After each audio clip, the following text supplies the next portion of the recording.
This year, Santa's bringing the power of Energizer into his workshop. Whoa, the Energizer Bunny's got so much power. Wait, he's powered up all the toys. I think that means we're done for the year.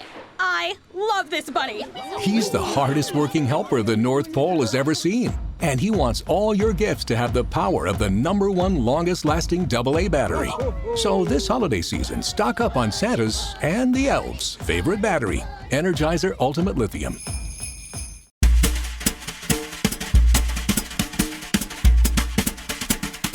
Hi, Deesha. Hey, Dawnie. And welcome, everyone, to Ursa's Short Fiction, the podcast where we geek out on our favorite short stories. I'm Dawnie Walton, author of the final revival of Opal and Nev. And I'm Deesha Philyaw, author of The Secret Lives of Church Ladies. As always, the show is produced with support from you. Become an Ursa member today by going to ursastory.com/join. You'll get exclusive bonus episodes and you'll help fund future stories and conversations. Today, we've got an Ursa original audio production for you. The story is called Telling Stories, and it's by T.E. Wilderson, originally published in The Account magazine in 2021. In this story, we meet Pomona, a precocious, at times obstinate and sarcastic 8th grader. The story takes place over the course of one day, mainly in Pomona's school, where she discovers that the lies she tells herself to cope with a difficult home life aren't as protective as she thought. Now, Dawnie, I don't think I finished the first 500 words of this story. It might have been the first couple of paragraphs before messaging you and Mark to say, we need to get this one for Ursa. Yeah. I was immediately drawn in by Pomona's voice. I love a voicey story. And you and I both love messy, bold, complicated girls and women in fiction. And Pomona is such an original. She is, but I was getting like Judy Blume vibes a little bit from the character in some of the like funnier books. Like I was thinking about Super Fudge and like all those books. And that's a young boy narrator, but he is similarly like Pomona, carrying all these secret feelings and this deep well of sarcasm toward like the ridiculous grown-ups in their lives. And I also loved how this story, as with many stories that we read in first person, lets you see around the character. And with Pomona, you know, as like obstinate as she can be, we do see this glimpses of tenderness in her. And she'd probably fight you for saying that she's Right. I wouldn't say that to her. I know. I would not dare say that to Pomona. But, you know, one of the details that lingers for me in this story without saying too much is Pomona goes on and on about how horrible it is to spend Thursdays after school with Mrs. Hickman, who is her caretaker after school while her mother's at work, I assume. But what stuck out to me was the detail of the pot pies that Mrs. Hickman makes her. And Mrs. Hickman carves P''M into the crust. And I just was like, oh, the fact that Pomona is even talking about this and noticing that, like, maybe she kind of has some warm feelings toward Mrs. Hickman. Yes. Just a little bit. Just a little bit. Yeah. A little about the author. T.E. Wilderson is a New Orleans-born writer currently residing in the Midwest. By day, she is an editor and creative writing teaching artist. Her short stories have appeared in Crack the Spine Anthology 17, the Louisville Review, Tishman Review, the Notre Dame Review, and Friction, among others. She holds an MFA in writing from Spalding University and is a 2019 McKnight Foundation Creative Writing Fellow. You can read more from T.E. Wilderson in the show notes. After the story, make sure to stick around for the author, in her own words, talking about the story and its origins. So, without further ado, here is Telling Stories.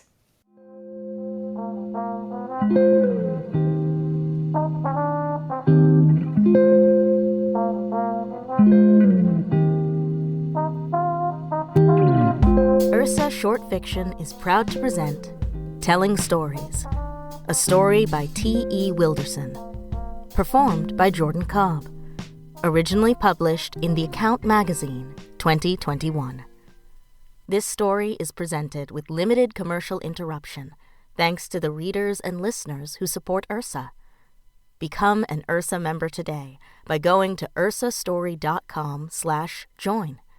You'll get exclusive episodes that you can listen to right in your favorite podcast app. And now, Here's Telling Stories.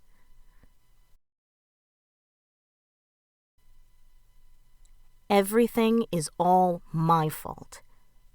Because she got yelled at by her boss yesterday for being late, today, since she's decided to be on time, she wants to yell at me like I'm keeping her behind. Whatever. She makes me sick. I'm trying to curl my bangs, and I've got to listen to her yelling up the stairs. So, I close the bathroom door.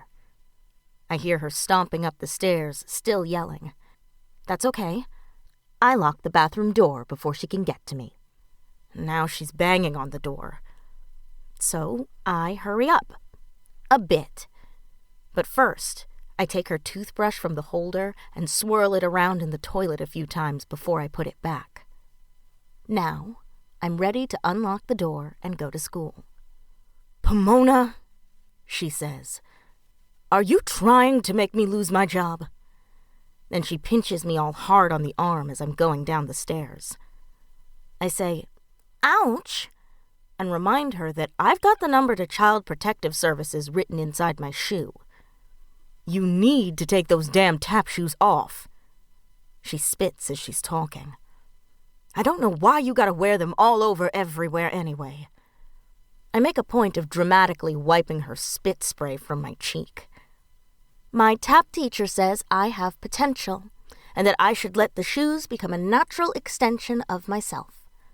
I pick up my knapsack and wait patiently by the door for Mama to find her house keys. "That's bullshit, Pomona. That woman ain't never said that. What have I told you about always telling stories?" Now she's dumped out her entire purse on the hall table. I open the door and step outside to emphasize who's exactly waiting for who. Besides, that tapping is annoying as shit. Besides, her house keys are sitting on the kitchen counter next to the coffee pot. She keeps yapping on and on until she finally figures out where she left her keys. When she comes out and locks the door, she wants to look at me like it's still my fault. "Shotgun," I say as we head for the car. "Pomona, I don't know why you always insist on yelling shotgun when there ain't never but the two of us," Mama says. "It's called sarcasm," I say. When I climb into the car, she pops me one in the mouth. "It's called smarting off, and you need to watch yourself," she says. It's not my fault she doesn't even have a basic sense of humor. It's not my fault I'm already smarter in the 8th grade than she is, and it's not my fault she knows an 8th grader is smarter than her. She chooses to be bitter about it, and that leaves me no choice but to write her off as a simpleton. Besides, she's bitter about a lot of stuff, and I'm not the only one who thinks so. Most of the rest of the world is on my side. So if her boss cussed her out, my guess, she had it coming. My dad had the right idea, slipping out on her first chance he got. I don't blame him for not being here. Really, I don't. I'm glad he never came around. It shows good judgment, and I admire that. How could he know whether or not I'd be just like Mama? Or the polar opposite, which I am?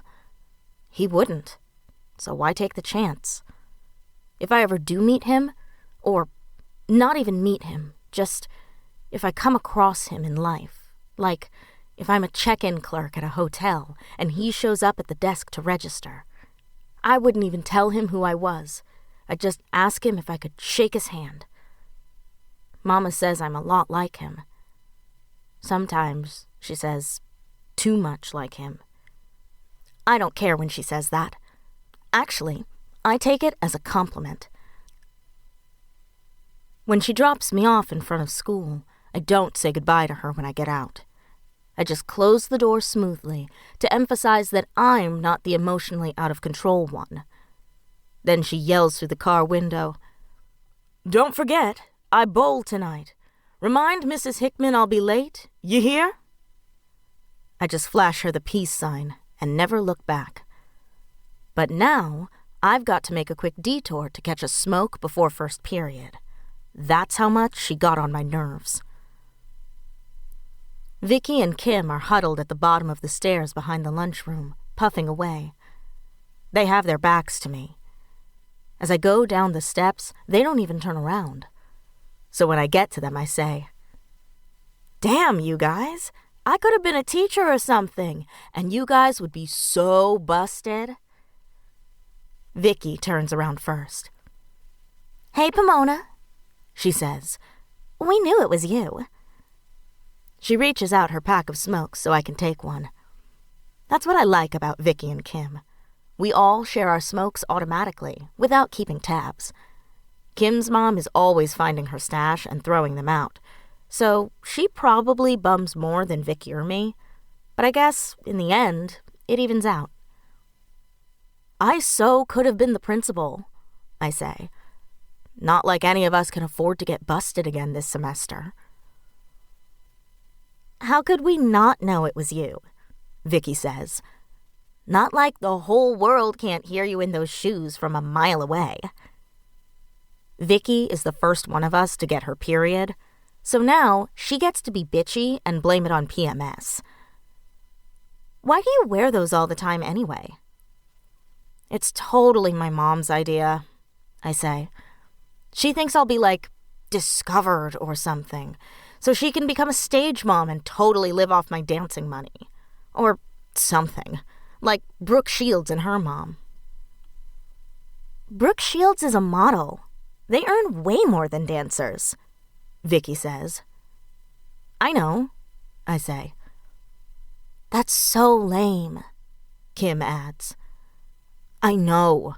My mom's so lazy, she'll find any way not to have to, work herself," I say, and roll my eyes for emphasis. "She should be like my mom," Kim says, "and just keep dating men with money who take care of everything for her." Kim's mom looks like a Vogue model. Plus, she looks like she could be in high school, and her hair is super long. I think Vicky's just jealous. My mom looks like an amphibian. She's got these bug eyes, and on top of it, she has these really thick glasses and these big, weird lips.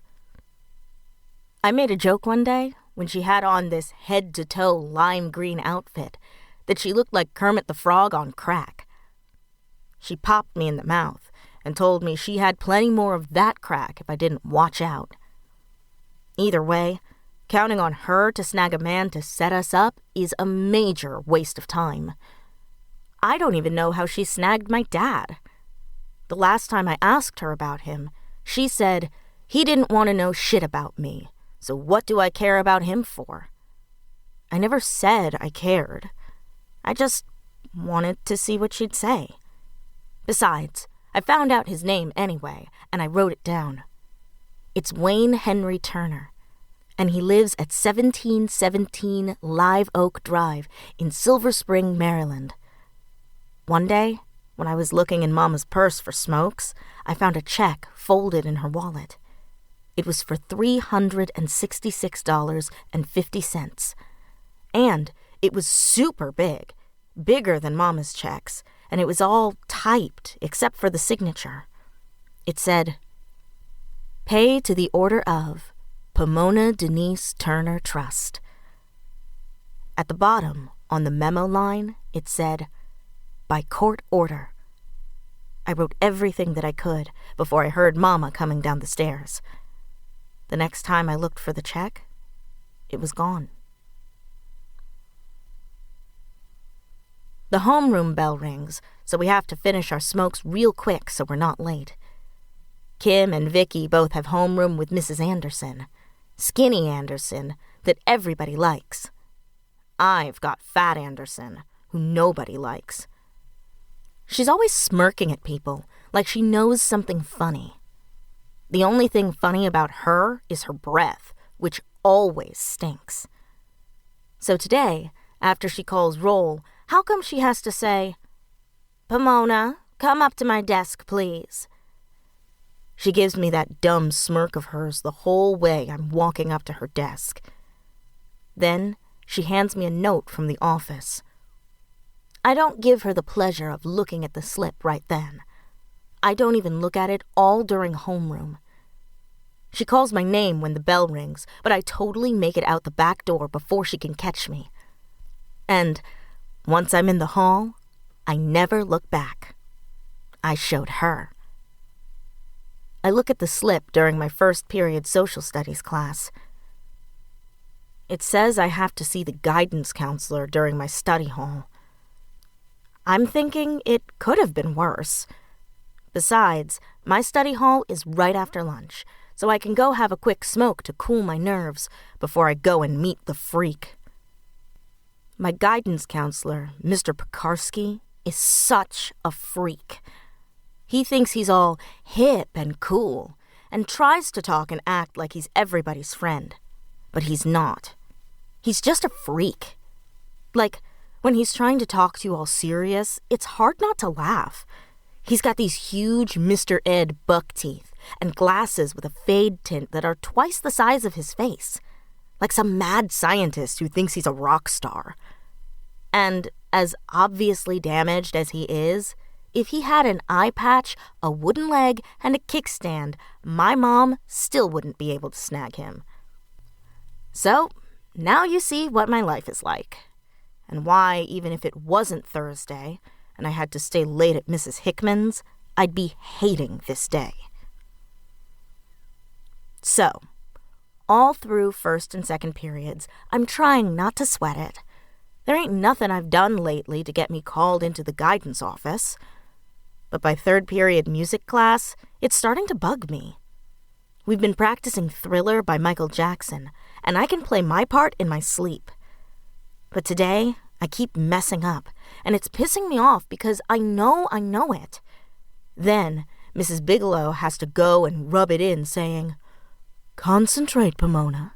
You know this piece." I know I do, you heifer. Why'd she have to call me out in front of the whole class like that? And then I made the mistake of looking over at Claude. Sometimes I think he's secretly in love with me. For the most part, I just ignore him when he looks all googly at me. He's not so bad. He's just not super cool. Anyway, when I look over at Claude, he's all bugged out like I just stripped naked and danced a jig. I don't look at him again for the whole class. Finally, the stupid bell rings, and I bolt. I can hear Claude running to catch up to me. "Pomona! Hey, Pomona, wait up!" he calls. "Hey, Claude," I say, cutting my way through the hall to my locker. "What's up?" "Man, I can't believe Miss Bigelow cracked on you in class." His eyes are so big, I'm afraid he might have some kind of attack. Claude's body is always letting him down over simple things, so I'm not making this up. Like, he's allergic to wool and grass, which makes winter and summer two of his worst seasons. Plus, he has asthma. "Don't sweat it, Claude," I say. "Even Monk had his off days." "Who?" "Skip it," I say. Like I said, Claude's not super cool.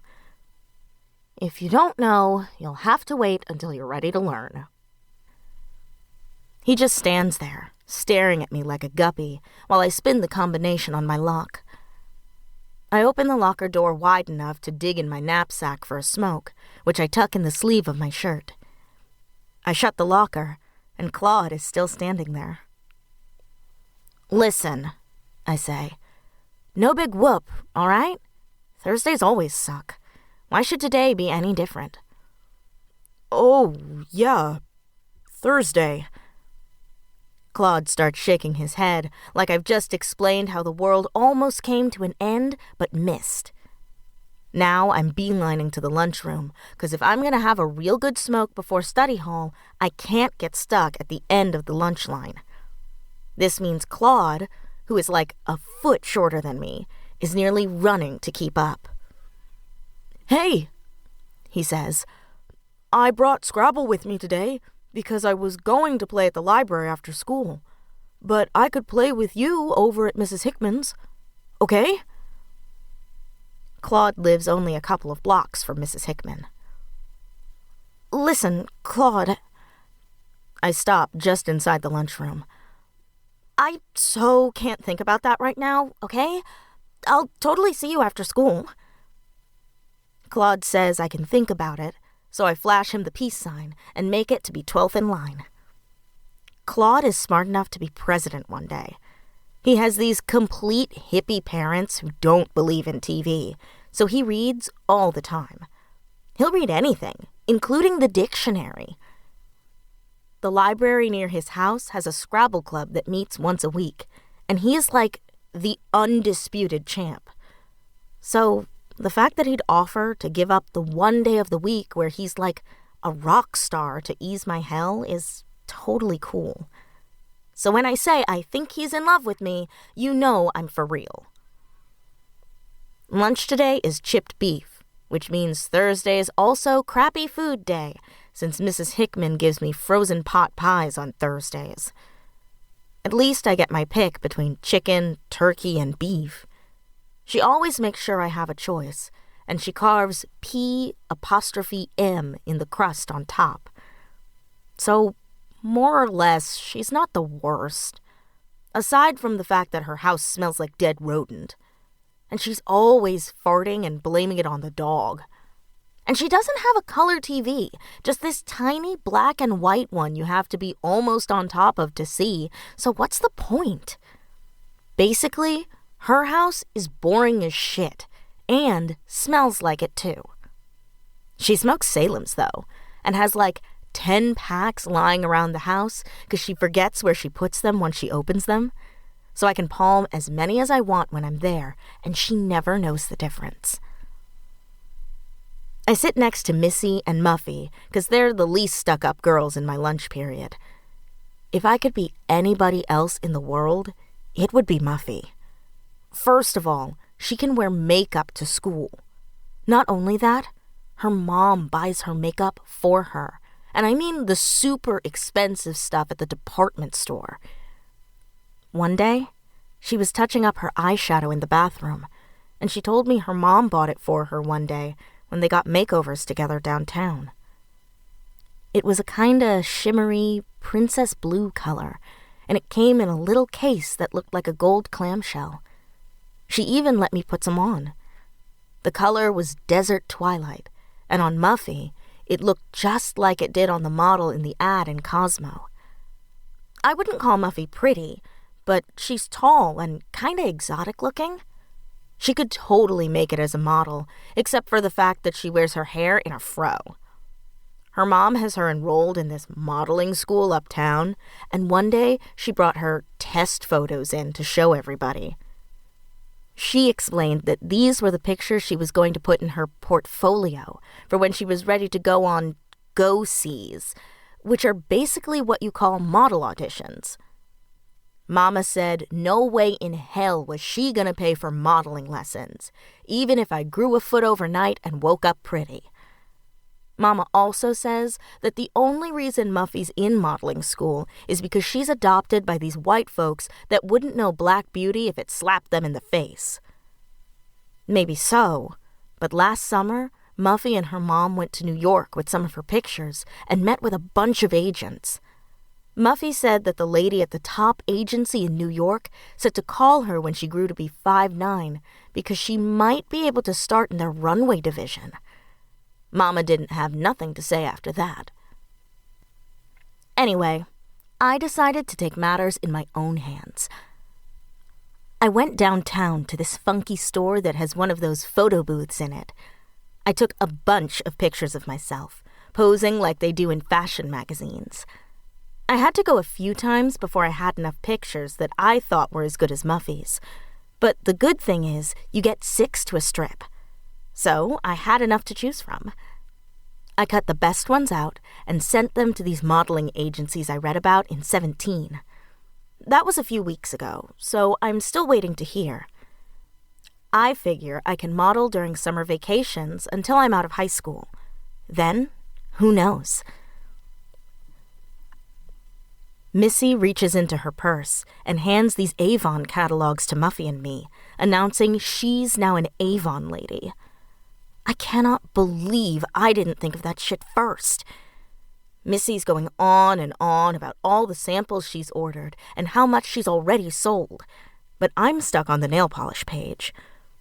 I'm trying to figure out if I have enough money for the cotton candy and the candy apple. But more than that, I'm thinking how much I could make if I sold my own damn Avon. I was going to sell Avon, I say, but I heard it was run by the Hare Krishna. No way, says Missy. You're totally making that up. I'm not, I say. It was on 60 Minutes, and they showed how they have, all of the Krishna kids working in the factory. Now both of them are looking at me instead of the catalog. Plus, they all have to work 20 hours a day and sleep in one room about the size of this lunchroom and sleep 2 to a sleeping bag. I look up from them to see my freak of a guidance counselor pass by, and I realize I better smoke while the smoking was good. I gather all of my trash on my tray and get up to leave, but not before adding that if a new product doesn't make it to stores, it's because some Hare Krishna babies went blind from the product testing done on them. No way, Missy says again. I'm gonna ask my mom. That sounds so sad, adds Muffy. Okay, I say as I get ready to leave. It may not be the Hare Krishnas, but it was somebody just like them. I mean, it was on TV. Not like a bazillion other people didn't see it too. Anyway, I'll catch you guys later. As I walk away, I hear Missy say, No way! Hare Krishna people don't even wear makeup. But I never look back to let her know I heard her. By the coat closet in the band room is a fire door with a disconnected alarm, so I head there for a smoke before my guidance counselor freak fest. I'm halfway to the coat closet when I see Belinda Buckner digging around in a knapsack. It totally looks like a theft in progress, but I care. When she looks up at me, I just give her a silent nod and keep stepping. I'm lighting up, sitting with my back to the door, when it busts open and almost knocks me over. Damn, I say, when I realize Belinda has followed me. I finish lighting my cigarette and scoot onto a step clear of the doorway. Belinda leans toward me, pointing her crooked finger close to my face. If you tell anybody you saw me up in here, I'ma kick your skinny ass, she says. I just roll my eyes. So she steps closer and says, I'ma kick your ass after school, you little cross-eyed snot. Don't let me catch you after school, I swear. And then she lets the door slam shut behind her. I don't know who she's calling cross-eyed with those bow legs of hers. Now my knee is bouncing up and down a mile a minute. Plus, this cigarette is old and tastes like the bottom of my shoe. So my plan to cool out a bit is shot. Plus, I've got to dodge Belinda after school because she is known to keep her butt-kicking word. I decide to cut my losses and just head for the guidance office. I'm waiting for my guidance counselor to go over my file and get to the point of this moment in hell when I realize he's an even bigger freak than I remember. He's wearing this gold chain around his neck and this polka dot shirt, which looks just as ridiculous as it sounds. It's like this morning he got dressed to go to the roller rink and instead came to work.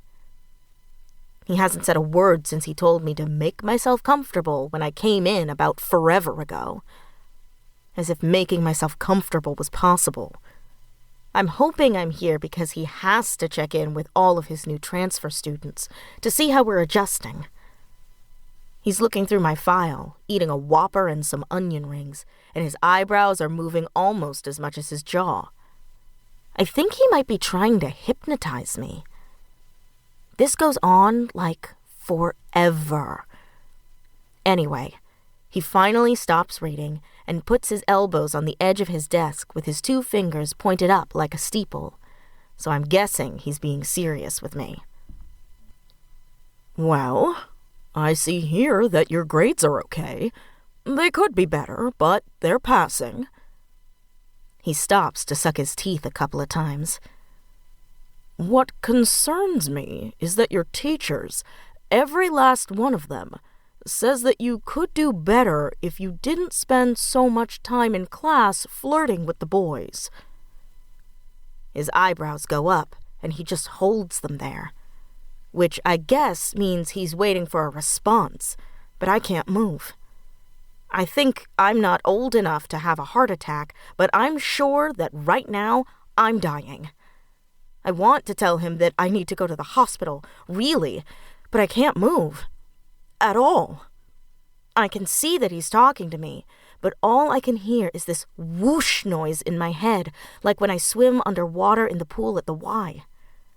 I'm thinking about what Mama is going to do when she hears this, and I start to feel a little shaky. My eyes fill up with hot water. Mr. Pekarsky folds his hands on the desk and leans over his whopper. Andrea, is there anything you'd like to say about this? He asks. I know my lips are moving, but it takes a few seconds before I hear myself say, I'm Pomona. Oh, excuse me, he says, looking down at the file. Let's see now, just 1 second. He licks his fingers, closes the file, then pulls mine from the heap under his hamburger. He opens it, and his eyebrows do their thing. Then he starts over. Okay, Pomona. Sorry about that. Here's what we've really got. I can barely hear him over the whooshing and Mama's cussing in my head. So, while your grades are admirable, there are still some issues. He raises one eyebrow, then the other. The feeling is, Pomona, that expectations of enrolling you in a magnet arts school where there is an emphasis on creative output would alleviate your need to express yourself by... He pauses for a long time, making these rolling gestures with his hands like he's forgotten what he was going to say. I just look at him. I'm not a mind reader. There were hopes that you would, that it would alleviate, your need for fibbing. He folds his hands into a steeple again. How do you feel about that? I just shrug at him. Is there something about the transition that's been particularly difficult for you, Pomona? This time, I don't even bother to shrug. The feeling, Pomona, is that if you can't get this tale-telling under control, well... Now his eyebrows shrug at me.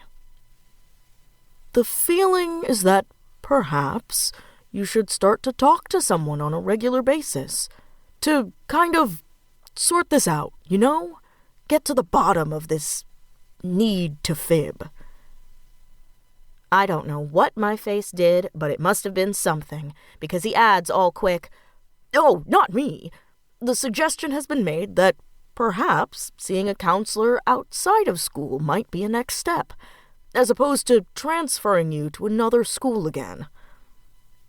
He licks his thumb, sticks them in onion ring crumbs, then licks them off before he focuses back on me. What do you think, Pomona? I think I'd like to break his big buck teeth and watch him swallow them. But I'm also thinking I can't say that. Is there anyone that maybe you might be comfortable enough to talk to about things? He continues. A favorite teacher, maybe. Or a relative? Anyone? I'm just thinking if you test it out with someone you trust first, it might help. Just see if opening up a little bit seems helpful to you. Would that be, cool with you? Now I'm thinking he's not trying to put me on about anything. They're really thinking about signing me up with a shrink. Then I'm thinking Mama must know all about this, that it was probably even her idea. I've been framed. Mr. Pekarsky is still looking at me all hopeful, and I feel kind of sorry for him.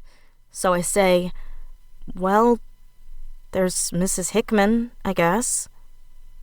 He kind of leaps up in his seat a bit, and he claps his hands together. Great! Mrs. Hickman. She's kind of my adopted grandmother, I add. All right. His eyebrows are doing the Mexican hat dance. And how often do you see Mrs. Hickman? I usually see her once a week. She lives alone, so I usually go and see how she's doing. Kind of keep her company and stuff. Maybe help her around the house if she needs it. That kind of stuff. Well, excellent, Pomona. That's just great. Just great. You see, this is progress. He points his steeple fingers at me. It's wonderful to know that there is somebody you feel you can connect with. This is good, really good. He pulls the folders out from under his whopper and straightens them up while he's talking. I'm thinking that for all of my trauma, I should get the rest of the day free. Pomona, can we agree that the next time you're with Mrs. Hickman, you'll try and share one thing with her? Just one thing that you might have otherwise kept to yourself. My foot starts to kick the leg of his desk out of reflex. It doesn't have to be anything big, mind you. A disappointing grade, or even just how your day went at school. Can you do that? Just to see how it feels. I tell him that I guess I could, but I don't mention that hell's gotta freeze over first. Finally, the bell rings, which means I can bolt. All right, Pomona, he says, walking me to the door. I look forward to our next meeting. We've made some real progress today, real progress. I slip free into the hallway. I'm barely 10 feet away when he calls my name. I don't look at first, but then he calls my name again. I stop and turn to look at him standing in his office door. He's kind of bouncing on his heels, and when I look at him, he smiles and raises his hands high to give me a double thumbs up. I disappear into the crowd, but I look back quick and see his thumbs still high above everyone's heads. I don't remember planning on going to the nurse's office, but when I get there, and the nurse comes from behind the desk to ask me how I'm feeling instead of rolling her eyes like she usually does, I know I've done the right thing. I tell her I didn't know what for sure was wrong, but I felt a little lightheaded and my stomach kinda hurts. She brings me back to lie on one of those cots they've got for sick kids, and she puts a blanket over me. She shakes the thermometer a few times, then takes my temperature. You'll be all right, she says, then touches my shoulder before she goes back to her desk. The fact that she's being super nice to me means I must really be sick. The 5th period bell rings, and I realize I'd fallen asleep. I don't open my eyes. I just listen to the noise in the hallway of everybody changing classes, wondering when the nurse is going to come and make me go to algebra. Finally, I hear her footsteps coming close. But then they stop and make a little squeak when she turns to go back to her desk. I'd almost fallen back asleep when I hear someone sneeze, and the nurse lets out a kind of disgusted shriek. Then I hear Claude say, I must be allergic to gauze. I almost laugh out loud. The nurse tells him he can lie down with his head tilted back until his nosebleed stops. Last period goes by quick, and I'm trying to figure out how to dodge Belinda after school. I'm wondering if there's any way to incorporate Claude in my getaway plans, when the nurse comes and touches me again on the shoulder. "Pomona, the bell's going to ring in a few minutes. Time to get up." I look over at Claude's cot, and he's adjusting his glasses. "It's close enough to the bell that you can go when you're ready." And she disappears back out front. This is the break of a lifetime as far as I'm concerned, and I whisper to Claude that I'll see him on the bus.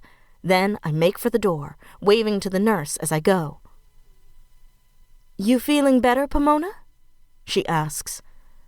"Yeah, I think so," I say, hand on the doorknob. "Well, good. You're looking a little better." As I'm standing at my locker, I decide that I'm not going to Mrs. Hickman's. I'm just going to go home. I can watch TV, and I'm going to watch something other than old people TV, and make pudding. They've got a recipe for vanilla pudding on the side of the cornstarch box. It's easy to make, too. Claude and I are heading out when I say, "Here's the deal, Claude. I'm not going to Mrs. Hickman's." Claude looks at me like I just slapped him. "I'm going to call her when I get home and tell her that Mama got sick and came home early from work. So you should totally go to Scrabble Club." "Okay," says Claude. "How are you going to get home?" "I'm just going to walk." It takes about half an hour to walk home, which is why taking the bus to Mrs. Hickman's doesn't completely suck. Besides, if I get on the bus, Belinda might catch me. Claude nods his head in agreement. "Good plan," he says. I wave goodbye to Claude as he heads for the bus. Then I start home. When I get home, I call Mrs. Hickman. I tell her Mama's lying down because she came home early from work feeling sick, and I'll see her tomorrow. I don't know why Mama won't let me stay home alone for more than an hour. I'm in the 8th grade, and it's not like I'm scared. But she says she doesn't like me being home alone. Whatever. The first thing I do is turn on the TV. My favorite game show, Match Game, is on, so I lie across the sofa and watch the end. Then I make pudding. I watch TV while it cools. Then the mailman comes, and my 17 came. Plus the cat calendar I saved purchase seals from the cat food box to get. Plus the mini Bon Bell lip smackers that I ordered. I never get mail. Never. Finally, the pudding is cool enough. I eat almost all of it, then I go back to reading 17. The last thing that I remember, I'd finished and was looking for something other than news on the TV. I wake up to Mama shouting, "Pomona, what in the hell? Have you lost your mind? You better have a good reason for not being at Mrs. Hickman's. Well, what do you have to say?" "I went to her house and nobody was home. Maybe the doorbell is broke." "That's bullshit, Pomona. That woman told me you called her." "I wasn't feeling well. I even spent the last 3 periods in the nurse's office. You can check." "Pomona, I can't believe a word that comes out of your mouth." "I'm telling the truth." "You don't know nothing about the truth," Mama said. She just stands there, staring at me all hard, with her hands on her hips. I guess I hadn't thought my plan all the way through. "Go to your room, and don't come back down," Mama says. So I do, and lie down on my bed. I've almost forgot about the pudding, the 17, the cat calendar, and the lip smackers. Now my eyes are filling up, so I grab on tight to my pillow.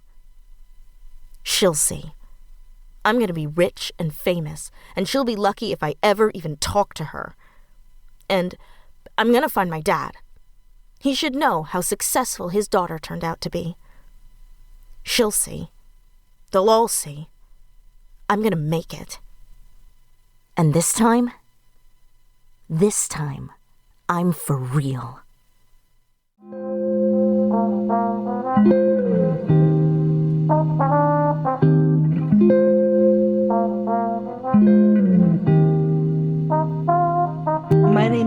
T.E. Wilderson, and the name of my story is Telling Stories. And it's featured in, right now, a work in progress, a collection called Tragic Fairy Tales. The story is about this 8th grader named Pomona, and she lives in this world where she feels compelled to tell lies about anything and everything. So it sort of follows her day, a day in her life. It's a Thursday during the school year. And we start in the morning with her getting ready for school and go through when her mother gets home from work in the evening and all of the foibles that go on in between during the school day. From her going to class, to navigating lunch, being called into her guidance counselor's office, which is a pivotal scene, and avoiding a bully who threatens to beat her up after school. And the hours after school, she's a latchkey kid. And when her mother comes home, where the story concludes. I could never tell a good lie. I have one of those faces that just gives away all of my secrets. And so I've always been fascinated by people that could tell lies, just bald-faced lies, and seem to not be caring about the fact that they're just lying, straight up lying about anything. And I kind of had this fascination with people that could tell stories and just lie. And I wondered about, I actually had a very good friend who, she told big fairy tales. And it always just kind of made me wonder, how do you keep all the lies straight when you tell so many stories? And I never called her on it. And I was just kind of began thinking about what a burden it must be to have to keep all of these stories straight in your head. So this story has been kind of an idea for a very, very long time. And when I came up with the protagonist, with the main character, Pomona, I finally sat down years ago. This is an older story that just took years to write and hone. And I had the bones of the story.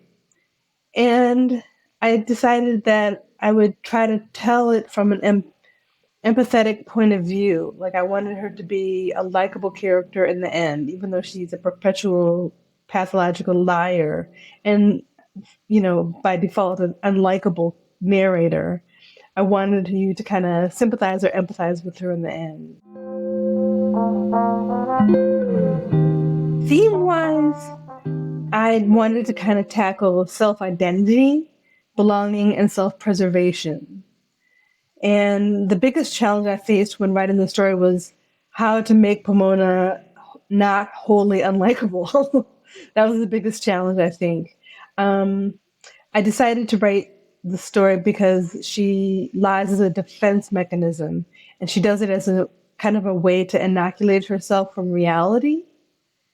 And she kind of feels like she's a burden to her mother, which makes her resentful, and that's why she acts out. And I thought it was one of those things where I thought, I'm going to make this character and show that she's burdened. She's burdened because her mother isn't the most caring of mothers. And they have this kind of adversarial dynamic between the two of them, which is common between mothers and daughters of that age. I did learn through the writing process. As I said, this was a story that was a long time in the making. And it started off years ago. And I just had the bones of this little girl who told lies, but I wasn't really sure why she was lying at first. I was learning how to write short stories, and I kind of said, well, what's the takeaway? What do I want people to feel when they finish the story? And I wanted them to feel some sort of empathy. I learned to write from a place of empathy where everyone can relate, because I've written a couple of stories from the point of view of a child. And that's kind of a different headspace, because I had to kind of think back to when I was that age. And I try not to write down. I try to write from a point of view of this being, a person who's just of a certain age. So that was a learning process, and that helped me learn how to write characters that are younger than I am, in a place that's distant in my past. It's been a long time since I was in 8th grade. So I learned to write from an empathetic point of view. That was really where at the beginning of my collection, which is all written from a point of empathy.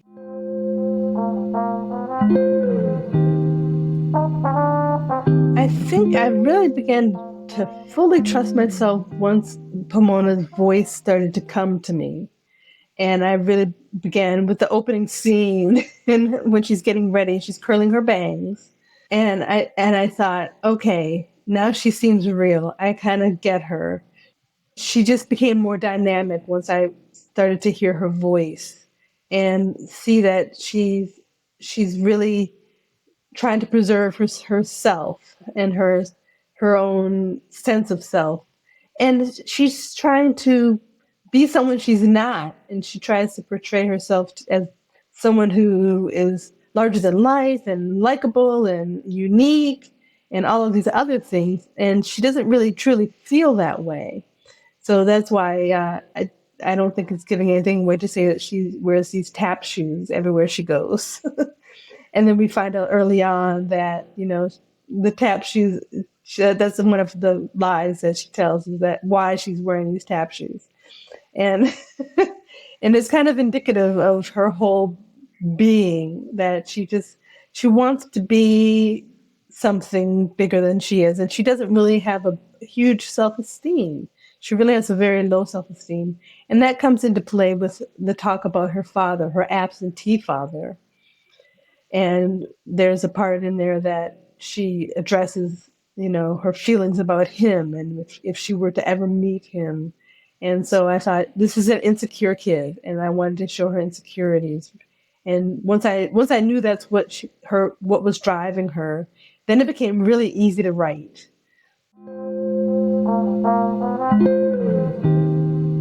I also teach fiction, short fiction especially, and I always share this with my students, and it's a quote by Robert Haas. And take the time to write. You can do your life's work in half an hour a day.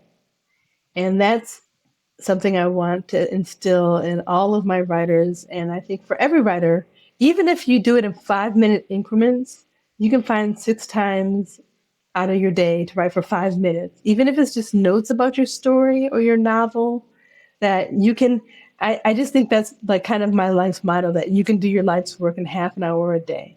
That's what I'd like people to internalize and take to heart and try and do. And realize that after a year, half an hour a day really does build up, and you can do your life's work.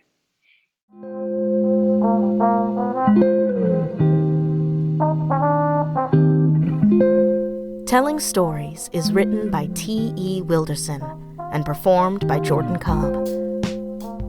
Associate producers are Marina Leigh and Ashanta Jackson. Ursa executive producers are Dawnie Walton, Deesha Philyaw, and Mark Armstrong. To support our work, become an Ursa member by going to ursastory.com/join. You'll help us fund more episodes and stories from some of today's most thrilling writers. Thanks for listening.